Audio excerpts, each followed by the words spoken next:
دعا گو ہوں آج ان بزرگوں کے لیے جن کے لیے آج دعا کے لیے آپ جمع ہوئے ہیں۔ ماں باپ کے حق ان کے مرنے کے بعد ختم نہیں ہو جاتے، بلکہ ایک حدیث میں آتا ہے 4 حق ایسے ہیں اولاد کے ذمہ مرنے کے بعد بھی باقی رہتے ہیں۔ ان میں سب سے پہلا حق جو ہے الصلاۃ علیہما، ان پر جنازہ پڑھنا ہے۔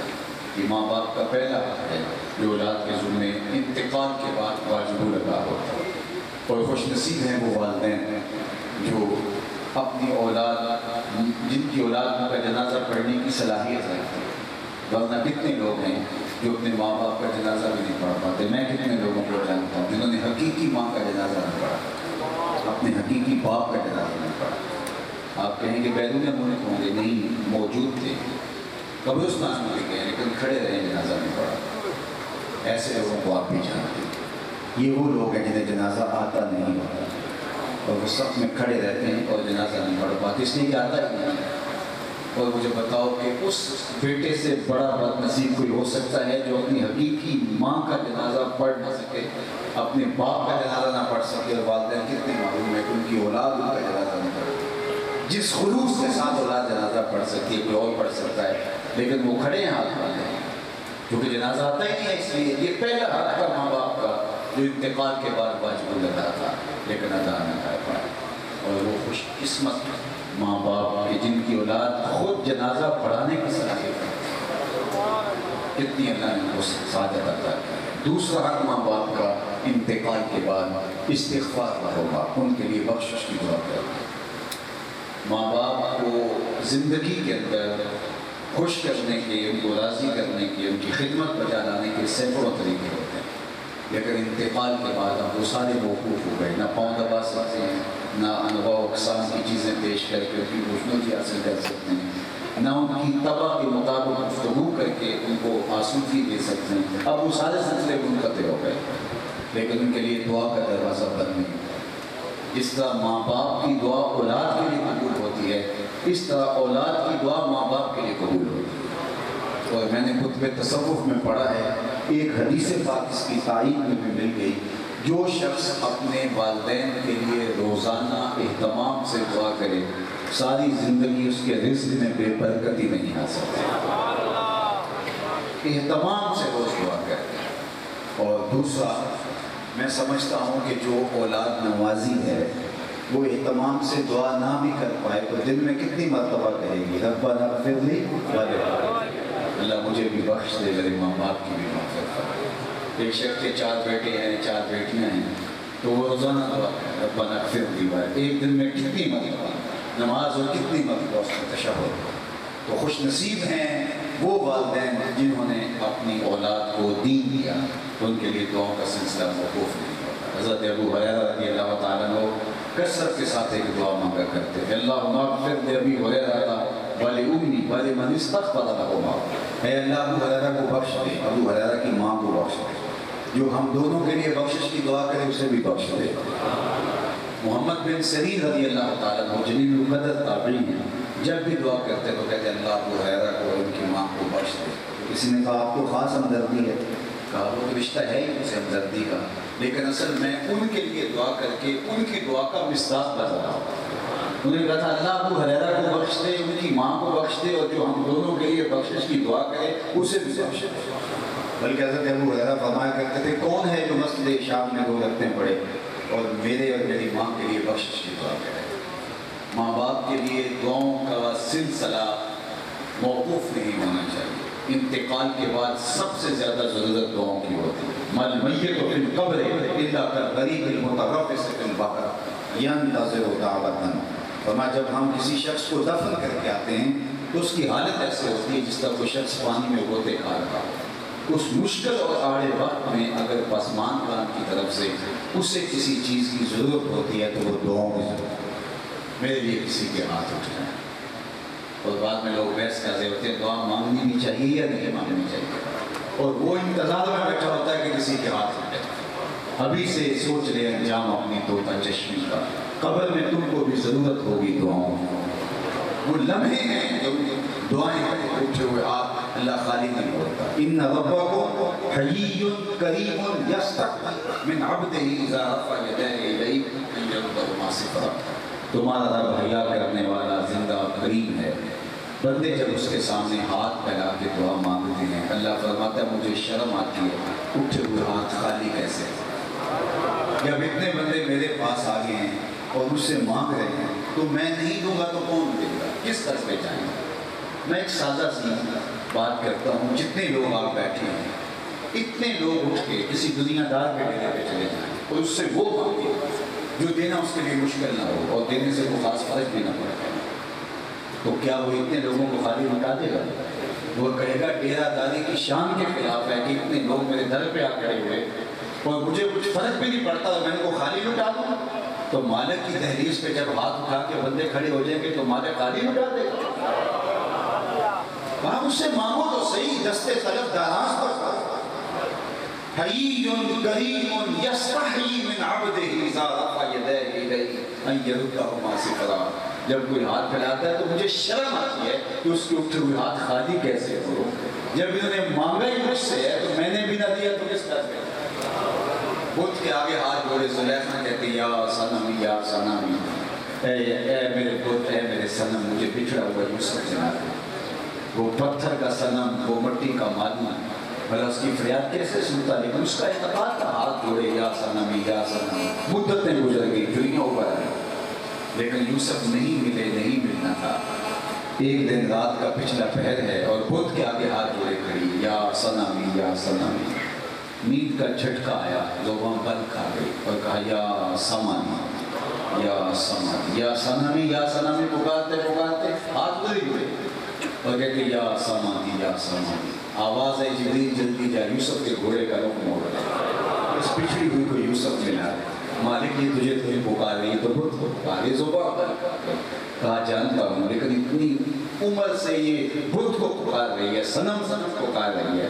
تو اس نے کچھ نہیں دیا. آج جیسے جس کے لبوں پہ میرا نام تو آیا, میں نے بھی نہ دیا تو کون دے.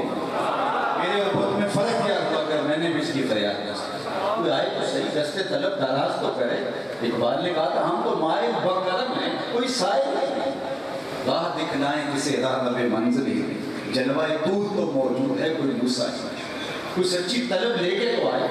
دنیا دار سے مانگنا ہو تو اس کی زبان میں مانگنا پڑتا ہے, لیکن اللہ سے جس زبان میں مرضی مانگو, عربی میں مانگو, اجمی میں مانگو, سندھی میں مانگو, ہندی میں مانگو, پشتو میں مانگو, نظم میں مانگو, نثر میں مانگو, اقبال کا لہجہ اختیار کرو, رومی کی طرز میں مانگو, جامی کے انداز میں مانگو. نہیں مانگنا آتا خالی ہاتھ پھیلا دو, وہ بند لبوں کی بولیاں بھی جانتے ہیں.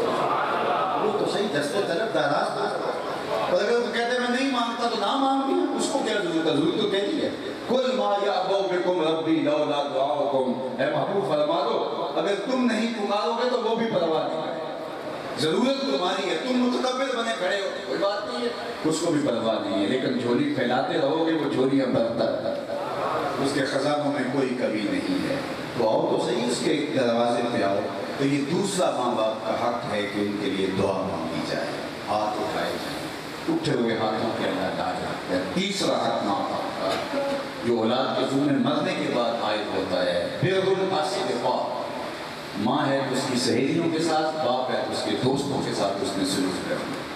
حدیث پاک میں آتا ہے کہ یہ حق ہے.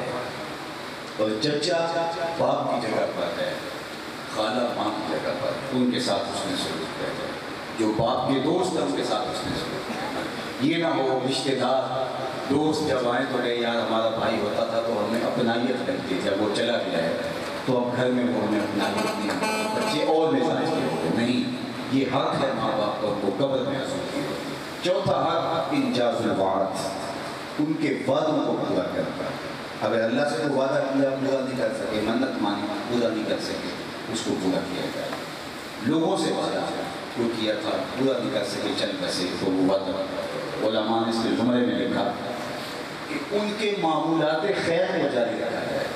یعنی وہ جو اچھے کام کرتے تھے, شروع کرتے تھے, کسی غریب کی مدد کرتے تھے, مسجدوں کے نظم میں حصے دار تھے, مدارس کے نظم میں حصے دار تھے, کسی فلاحی تنظیم کی مدد میں وہ حصے دار تھے, جو اچھے کام کو شروع غریب رشتہ داروں کے ساتھ تعاون کا ان کا معاملہ تھا, تو جو ان کے معمولات خیر تھے ان جازوبات کے زمرے میں یہ آتا ہے کہ جو ہے وہ ان کو بھی جو ہے وہ جاری رکھا۔ اللہ اکبر، یہ ہے ماں باپ کے حق۔ ویسے اعلیٰ حضرت عظیم البرکت امام اہل محبت امام شاہ احمد رضا خان بریلوی نے باقاعدہ ایک رسالہ تحریر کی ہے جس میں مختلف احادیث کو جمع کر کے 12 حق بیان کی۔ اس حدیث میں جو 4 حق ہیں انہیں مختلف حدیثیں جمع کی ہیں جس میں 12 حق بیان کی ہیں جو ماں باپ کی اولاد کے ذمہ مرنے کے بعد آئے ہوتے ہیں۔ ان میں سے آخری حق انہوں نے بیان کرتے ہوئے کہا اچھے برے اعمال قبر میں ماں باپ کو پیش کیے جاتے ہیں، انہیں خوشی اور دکھ ہوتا ہے ان اعمال کے حساب سے، تو اولاد نیک ہو تاکہ قبر میں ماں باپ کو آسودگی کی۔ تو اللہ جل شاہ کی بارگاہ میں دعا ہے کہ اللہ اس خاندان کے جملہ مرحومین کی مغفرت فرمائے۔ آپ جتنے لوگ تشریف لائے ہیں اللہ جل شاہ آپ سب کے مرحومین کی مغفرت فرمائے۔ اور اس موقع پر میں خاص طور پہ آپ سارے لوگوں کی آمین کے ساتھ بارگاہ عظمت میں دعا کرنا چاہتا ہوں، اللہ میرے وطن کی خیر کرے۔ ملک اس وقت جن معروضی حالات میں گھرا ہوا ہے یہ یقیناً ہمارے گناہوں کی سزا ہے جو ہم کاٹ رہے ہیں۔ اعمالکم مالکم، ایک روایت میں آتا ہے تمہارے اعمال ہی تمہارے حکمران، جس طرح کہ ہم ہوں گے اس طرح کہ ہمارے اوپر حکمران مسلط کر دیے جائے۔ کسی نے حجاج بن یوسف سے کہا کہ تو نے حضرت عمر کا دور حکومت دیکھا ہے تو ان جیسا عدل کیوں نہیں کرتا، یہ بہت ظالم شخص گزرا ہے۔ حضرت حسن بصری رضی اللہ تعالیٰ عنہ کہا کرتے تھے کہ پچھلی امت کے لوگ اپنے سارے ظالم میں آئے اور ایک پلڑے میں رکھتے ہیں پچھلی امتوں کے لوگ، اور دوسرے پلڑے میں ہم حجاج بن یوسف کو رکھتے ہیں، تو یہ پلڑا پھر بھی بھاری ہوگا۔ 70,000 لوگ اس نے اپنے ہاتھ سے قتل کیے، 90,000 اس کے حکم سے کٹے، اتنا بڑا ظالم۔ تو کسی نے کہہ دیا جرأت کر دیا، تو کہا تو نے حضرت عمر کا زمانہ دیکھا ان جیسا انداز عدل کیوں نہیں اختیار کرتا؟ اس نے 2 لفظی جواب دیا تھا، سنیے۔ اس نے کہا تبازروا اتعمر لکم، تم ابو ذر بن جو میں عمر بن جاتا۔ جب رعایا ابو ذر وفائی جیسی ہوتی ہے تو حکمران عمر کیسے ہوتے ہیں؟ اس لیے آج جو کچھ ہے یہ ہماری بدعمالیوں کی سزا ہے، اور جب تک ہم اللہ کے حضور اجتماعی توبہ نہیں کرتے اتنی دیر تک حالات نہیں بدل سکتے۔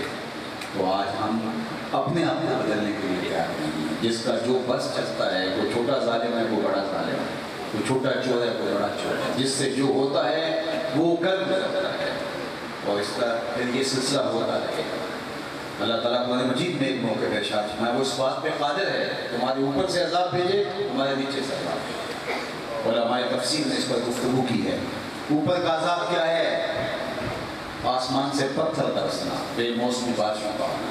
نیچے سے عذاب کیا ہے؟ زلزلے آنا، زمین بنجر ہو جائے اور فصل نہ دے۔ لیکن حضرت عبداللہ ابن عباس رضی اللہ تعالیٰ عنہ فرماتے نہیں، اوپر کا عذاب یہ ہے کہ تمہارے حکمران ظالم ہو، اور نیچے کا عذاب یہ ہے تمہاری اولادیں نافرمان۔ یہ اونچے اوپر نیچے کے عذاب میں اندر آج ہم جکڑے ہوئے ہیں، یہ ہمارے گناہوں کی سزا ہے۔ اللہ جل شانہ میرے وطن کی خیر کرے اور ہمیں سچی توبہ کی توفیق دے۔ آج ہم تقریر پسند ہیں، آج ہم گفتگو پسند ہیں، کانوں کے تلذذ کے لیے ہم سنتے ہیں اور گزر جاتے ہیں۔ صحابہ کہتے ہیں ہم 10 آیتیں سنتے تھے، 10 آیتیں پڑھتے تھے، ان پر عمل کرتے تھے تو پھر اگلی 10 پڑھتے تھے۔ اور ہم جو ہیں وہ اپنی جتنی تقریریں آج ہو رہی ہیں ماضی میں تو اتنی کبھی نہیں ہوئی، جتنا کچھ آج ہم سن رہے ہیں معلومات کا خزانہ ہو گیا ہے، لیکن جو ہے وہ عمل کچھ بھی نہیں ہے۔ میں نے کہا تھا کلندر جز و حرف لا الہ کچھ نہیں رکھتا، فقیہ شہر کا محبوبت حال اجازی کا۔ ہمارے پاس بہت کچھ ہے لیکن عمل ہی نہیں ہے۔ تو آئیے میں اللہ کے حضور دعا کرتا ہوں آپ کی آمین کے ساتھ اللہ ہمیں سچی توبہ کی توفیق عطا فرمائے۔ توبہ کرنا تو دور کی بات ہے، توبہ کے دروازے تک پہنچنے کی سطح ہمیں نہیں ہے کہ اس کی حضورت گزار ہے۔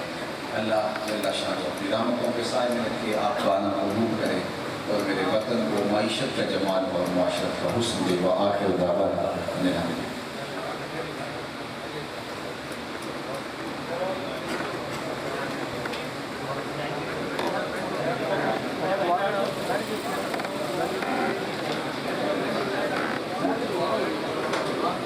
اللهم صل على سيدنا ومولانا محمد محمد خاتم الجود والکرم وآلہ وصحبہ وسلم۔